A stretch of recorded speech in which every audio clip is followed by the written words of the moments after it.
Welcome back, and let's take you to Edo State, where the government has promised to build primary healthcare centers across all markets in the state as part of efforts to improving the state's healthcare service delivery. The state governor, Kaduna, made the commitment when he inspected facilities during the second phase of the National Immunization Plus Days exercise. The second phase of the National Immunization Plus Days for Edo State is set for takeoff with this ceremony at the Rokota Hall in Benin City, the state capital. It's another opportunity for children below the age of 5 to get free vaccination against the prevalent childhood killer diseases in Nigeria. In the first round, we achieved a coverage of 93%. And our coverage for routine immunization is now 87%. It will interest you to know that Edo State is first in surveillance activities in Nigeria. And we have enjoyed a polio-free status since 2009. The partner agencies say the immunization exercise is on the heels of the African Immunization Week, aimed at protection against vaccine-preventable diseases. This year African Vaccination Week is signaling a renewed effort to accelerate action to increase community awareness and demand for immunization and to improve vaccination delivery services. Hence the slogan is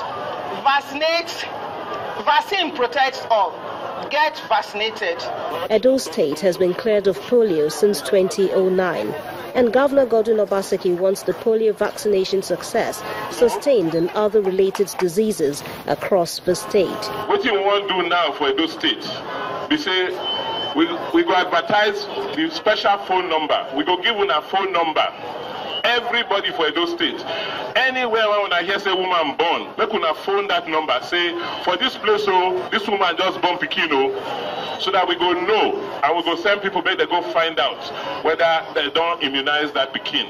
The Edo State Governor and his deputy Philip Shaibu leads the vaccination exercise as the second round of the National Immunization Plus Days kicks off in the state.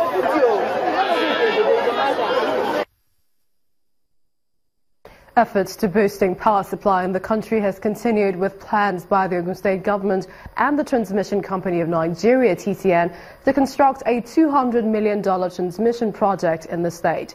The managing director of TCN, Mr. Usman Mohammed, says the project, when completed, will address the transmission capacity of the nation.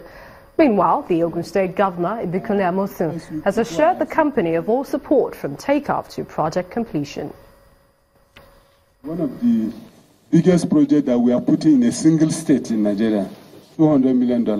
Sir, this is what we are doing. This is very key, sir. If you look at the total transmission capacity of Nigeria right now, is 6,500. If we are putting for one state 5,544 in one project, we have never done that kind of extension in one place at one time. And that's why this is very key to whatever we are doing. And, you know, once we put this one, you know, I told you the capacity at 330 is 9,600. It means that if there is need for us to add additional capacity as 132, we just put additional transformer. We don't need to extend line. We just put additional transformer. So this gives flexibility and gives room for growth in this area, sir. We'll support you as government, and I will do as a person, I know the importance. And there are even some places where we are presently working and where we think that we would need you to do certain things for us. So on that note, what I will do is we will get everybody, the power team are there, they will support with they're always eager to do that, and I'm sure that they will continue with that. So everybody will sit down, put heads together with your team, and see what we can do. That's the Ogun State Governor, Ibikunle Amosun, speaking there. The European Union is ready to partner with the Kogi State government to boost the transformation agenda of the Yahaya Bello administration. This assurance is coming from EU Ambassador to Nigeria, Mitchell Arian, who led the bloc's economic team to Lokoja, the state capital. He believes the state has business opportunities that can attract European investors in many sectors. The EU ambassador to Nigeria, Mitchell Arian, is on a 2-day working visit to Kogi State, north-central Nigeria. His host, Governor Yahya Bello, introduces him to top officials of his cabinet. After which the ambassador inspects a guard of honor.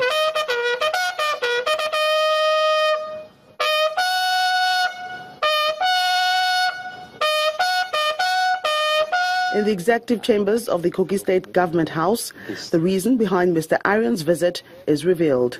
Kogi states can offer a lot of opportunities for European investors in many sectors, but I think a few sectors can be identified, like agro-allied or energy or construction. Mining is also possible. So many things, many sectors where we can work together. States across the country are seeking alternatives to grow their various economies. And Governor Bello presents to the EU team one of the state's biggest investment opportunities, the steel industry. It was how would they want us to do, to lead them within the life of this administration. And all their opinion and all they needed were compiled, and then we came up with this new direction blueprint, volumes 1 to 3. We are reducing these to budgets every year so that we can meet the yearnings and aspirations of our people. Tell the investors that they should come and assist us in this area. The state government hopes that the visit of the EU team will eventually pay off in transforming the state's economy. Another round of applause for her.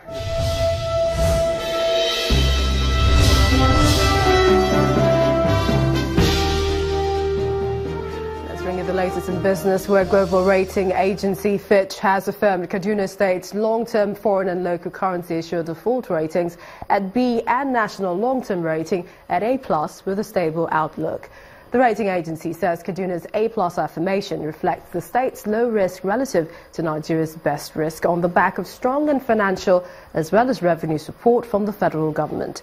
The B ratings reflect Kaduna's declining revenue prospects in line with falling statutory allocations from the central government due to weak oil prices. Fitch says it expects that a flexible expenditure framework and a sustainable borrowing capacity will allow Kaduna to weather volatile statutory transfers in the medium term. The Nigerian stock market recorded 4 straight sessions of positive performance after the May Day observance on Monday, which pushed the all-share index up by 1.85% and the market by 1.75% this week. However, in contrast to last week's trading, overall transaction yielded a slightly lower volume of 1.15 billion shares sold in 16,676 deals for over 10.43 billion naira.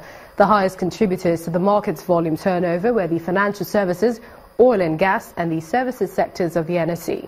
The 43 gainers for the week were led by Fitch and Healthcare, O&O, and Livestock Feeds, while Unity Bank, Champion Breweries, and Stanbic Holdings were ahead of 13 other losers, while 114 equities saw no change in their prices.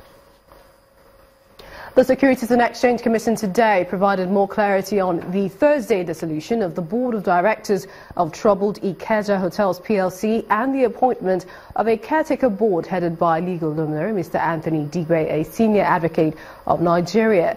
Speaking exclusively on Channels Television on Friday, the head of Financial Standards and Corporate Governance, Mr. Edward Okolo, says the Securities Commission has moved to protect the interests of investors in Ikeja Hotels, as well as enthrone good corporate governance and provide a roadmap that would ensure the hospitality company remains a growing concern. Decisions we took were in line with the roadmap we did and communicated to the stock exchange, because you must have an independent person in all ramifications, in terms of ownership, in terms of the ability to do the job, in terms of experience, to steer this board and to ensure that we have a good outcome on the forensic audit that would be conducted. We needed somebody that will steer confidence, somebody of integrity. So the stock exchange is on the same page with us. We had communicated to them, and it's actually in line with the roadmap we have that was drawn up.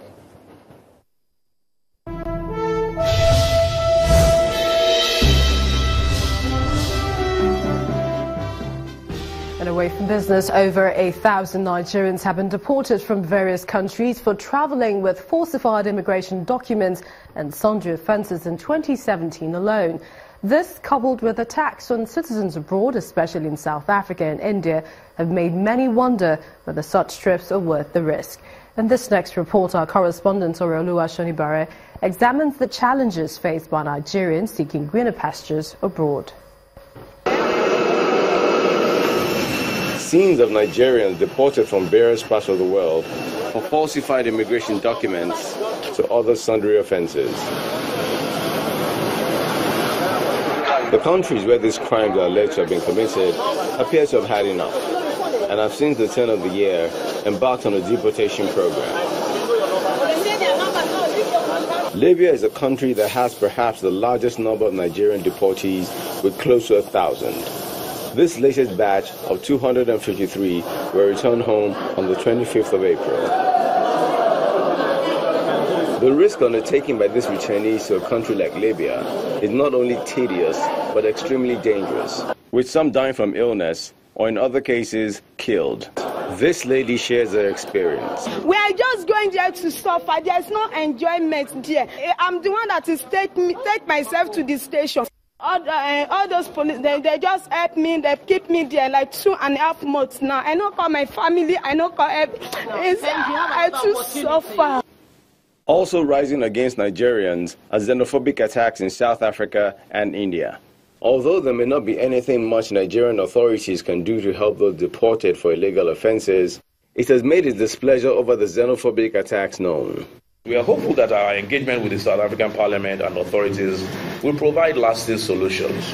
The end product and what we hope to achieve with that is that it will offer some kind of deterrence. I don't see us doing anything tangible by way of arresting these attacks without this government standing up and having some kind of diplomatic reprisal.